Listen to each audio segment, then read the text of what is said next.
Jewe nitwa Mutetiwabo Serafina nkaba mvuka mu ntara ya Kirundo, ubu nkaba sanzwe mba mu Nyabunyegeri muri zone Rubirizi.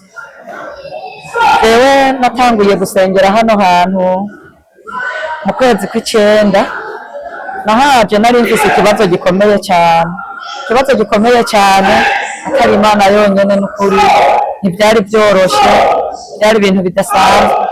Nari mfise ibintu, ivyo bintu byaramvugiramwo bikambwira yuko ngo yabirungitse ngo kugira ngo bibenga ibisekerete by'ubutunzi ngo yantanze kuzimu, ngo kugira ngo ntihagire ikintu na kimwe nzopfa nsubiye kuronka kw'isi, kandi ngo bigasaba yuko ibyo bitegerezwa kuba bikanjana ikuzimu. Ni ukuvuga ndyamye mu nzu naguma numva mu mutwe ibintu bivuga, ata muntu n'umwe mbona turiko turavugana, nkaza numva biraduga mw'izosi bikavuga. Ariko maze gushika aha hantu Imana yarantabaye, Imana yagiye irantabara ku rwego rukomeye cyane, irantabara. Ni ukuri uyu muvyeyi wo ngaha Mwungere, ni ukuri Imana imuhezagire, ni ukuri Imana ikomeze kumwongera imbaraga, n'abasenzi bose bo ngaha Imana ibongerereze imbaraga kabisa, bakomeze gutabara, kuko n'ukuri atari bo ntivyokoroha. Abantu bariko baragirira n'abantu, Satani ariko aragirira n'abantu cane. Ni ukuri jewe n'ubuntu Imana yangiriye nshitse hano hantu, ubuntu Imana yangiriye ni ukuri aha hantu jewe sinarinzi ko ikibazo nari mfise cari guhera, ariko n'ukuri Imana yo ngaha n'ukuri naragiriwe neza. Ubu n'ukuri ndumva ayo majwi, n'ukuri ndumva neza ko Imana yantabaye ku rwego rukomeye, umwe ntoshobora no kuba nobivuga. Ni ukuri nta kintu mfise nobivuga ko Dawidi ngo yagiriwe neza n'Imana, arabona ingene abifata, aravuga ati Imana yacu niyaha. Ni ukuri ugushima kwanje nuko abumvise gushima kwanje Imana ibahezagire. Janete nkaba mvuka mu Kirundo muri komine Busoni, muga nkaba nkorera ngaha mu gisagara ca Bujumbura, nkora akazi ko mu nzu. Naje ngaha mfise ikibazo co mu mutwe, kandi ngiye kubona abapasiteri numva ubwoba cane, ariko ubu numva neza, ndafise amahoro mu mutima.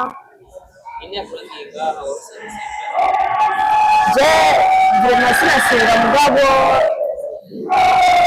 narabatije mu bakorokoti.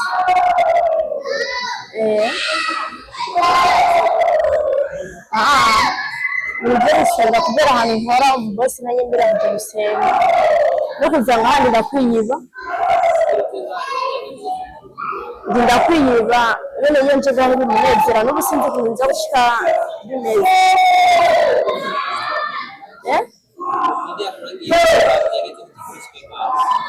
mama raho nawe yahaje ejo amahare ejo rero ambwira ati nze kukwereka aho Imana iri. Nanjye cyane hazi nabonye ko ari Imana idasanzwe, barahezagiwe vraiment, barahezagiwe bose maze gusengera vraiment, ishengero atandukanye n'andi masengero yose kubera yarahezagiwe. Vraiment n'umukozi w'Imana yaratoranije, yarasizwe amavuta, nabonye kudasanzwe vraiment. Nari maze kuja ku masengero menshi, mugabo nabonye atandukanye vraiment nangaha nta byinshi mfise nobivuga ko vraiment, gusa nyene hari Imana. Jewe nari mfise ikibazo,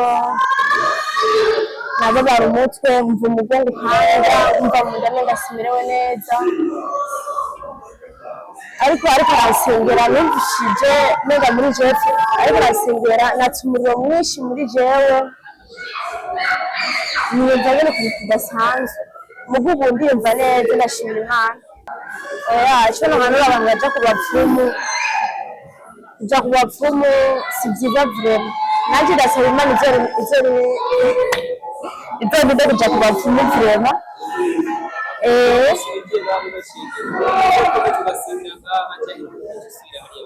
oya vuba nzokomeza sengera ngaha kubera nahabonye ibidasanzwe cyane.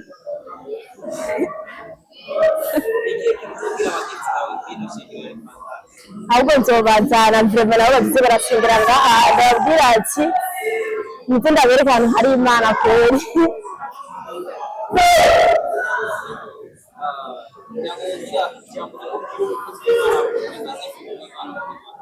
Ndamushimiye cyane vrema yakoze igikorwa kandi Imana ikomeze kumusiga amavuta kumwongera amavuta igikorwa ciwe yahawe.